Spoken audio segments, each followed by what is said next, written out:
Est-ce que le futur du smartphone se plie? C'est toute la question qu'on va se poser au cœur de cette vidéo. Salutations à toutes et à tous, ici Romain le Phocéen. Je suis très content de vous retrouver aujourd'hui pour parler de mes usages avec le Samsung Galaxy Z Fold 3. Arrêtons directement les jeux de mots autour du smartphone pliant, mais nous allons voir surtout dans les usages ce que ce smartphone apporte vraiment à l'utilisateur, et surtout pour qui est fait le Samsung Galaxy Z Fold 3, c'est long à dire, mais bref, on commence donc cette vidéo dès maintenant. Allez, c'est parti!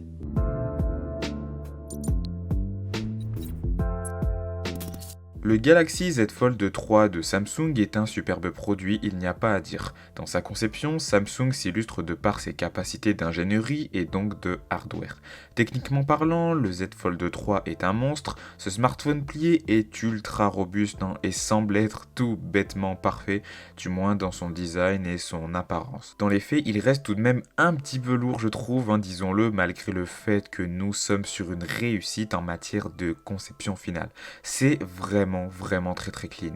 L'arrière est juste magnifique, le rendu final est au niveau d'un S21 pour moi, c'est propre et parfaitement conçu. Parlons maintenant un petit peu des usages avec l'écran fermé. À l'avant, nous avons un écran 120 Hz OLED qui est juste magnifique et qui s'illustre parfaitement dans des usages typiques d'un smartphone classique tel qu'un S21 par exemple. L'écran est un petit peu plus long cependant, on le voit très clairement, mais pour défiler du Twitter, du Instagram ou même pour répondre à des messages, cela n'est pas très dérangeant. En fait, c'est plus le poids qui dérange plus que l'écran lui-même. D'ailleurs, je vous recommande vivement d'utiliser le clavier Samsung pour des messages ou pour même faire des petits tweets, qui est vraiment bien adapté à ce Z Fold 3. Pour répondre à des messages, le clavier sera bien plus intelligent dans son approche que le clavier Google par exemple. Après voilà, il faut le dire, l'écran externe est surtout axé usage de smartphone classique, qui ne nécessitera pas vraiment une ouverture d'écran. Disons que pour vous qui regardez cette vidéo, vos usages simples s'illustreront parfaitement sur cet écran externe. Maintenant, dans beaucoup de situations, l'apport d'un écran d'une taille bien plus importante peut vraiment faire la différence. Combien de fois vous vous êtes dit en possédant un smartphone normal, l'écran est peut-être un petit peu trop petit pour utiliser deux applications en même temps, ou encore l'écran de telle ou telle taille n'est pas assez grand ou immersif. Ici, Samsung répond à cette problématique parfaitement. Comment ai-je utilisé l'écran en ouverture pour ma part? Voici quelques usages dont j'ai pu en avoir. Déjà, forcément, pour regarder une vidéo sur YouTube par exemple, le fait d'ouvrir son smartphone c'est très agréable, disons-le, surtout avec une telle continuité. Malgré le fait que le son des haut-parleurs n'est quand même, je trouve, pas parfait, l'immersion est juste excellente, il faut se le dire. Il y a deux modes d'utilisation lorsque le smartphone est déplié. Il y a le mode déplié à 100% comme vous le voyez à l'écran, qui assure une immersion au niveau d'un iPad par exemple, mais il y a aussi le mode 90 degrés que j'appelle le mode DS avec humour, qui permet d'adapter le contenu sur YouTube par exemple, ou même sur Prime Video, ou même sur d'autres applications avec Samsung Labs. Ce mode est vraiment top et pratique pour sa pause midi par exemple, ou simplement pour son petit déjeuner.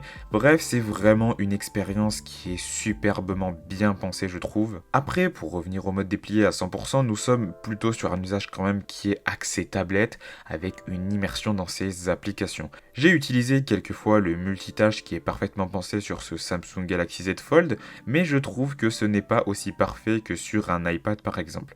Cela reste du moins excellent, et pour du copier-coller, prendre des notes sur une vidéo, comparer un tableau Excel avec un bilan comptable par exemple, ce Z Fold 3 peut s'illustrer parfaitement par rapport à n'importe quel produit sur le marché. Au final, le Z Fold 3 dans mes usages s'est vraiment différencié de beaucoup d'autres produits, puisqu'ici il a su faire la différence de par son format, ses idées, son identité, mais aussi ses usages. Il n'en est nul doute qu'il n'est pas parfait, ça je le conçois, notamment au niveau de son autonomie, qui m'a fait quelques défauts quelquefois, j'en suis conscient, surtout lorsque j'utilise beaucoup l'écran déplié, mais aussi sur sa partie photo que je ne trouve pas parfaite et qui est plutôt au niveau d'un S10, pas plus. Mais au final, est-ce qu'on attend de ce produit qu'il soit vraiment dingue en photo comme le S21 Ultra?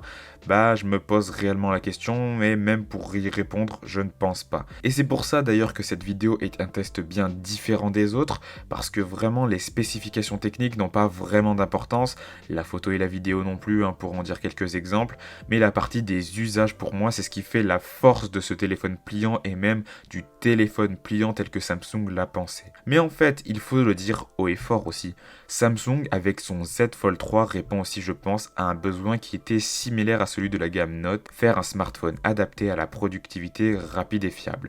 Et oui, le fait d'ouvrir son smartphone pour prendre des notes en réunion avec son S Pen, mais aussi de prendre des notes lors d'un rendez-vous commercial ou encore de répondre dans un trajet professionnel à ses mails avec un confort d'un grand écran, là où la cible du Z Flip en fait est plus pour des personnes comme vous et moi, le Z Fold tel qu'on le connaît aujourd'hui et tel que Samsung le pense aujourd'hui est le parfait compagnon pour des professionnels qui sont régulièrement en mobilité et qui ont besoin d'un multitâche de qualité et de flexibilité. En fait, c'est incroyable, mais le Samsung Galaxy Note parfait n'est pas un Note mais un Fold. C'est peut-être là la plus belle réussite de Samsung d'avoir réussi à créer techniquement et dans les usages un Galaxy Note parfait qui aujourd'hui s'appelle tout simplement le Samsung Galaxy Z Fold.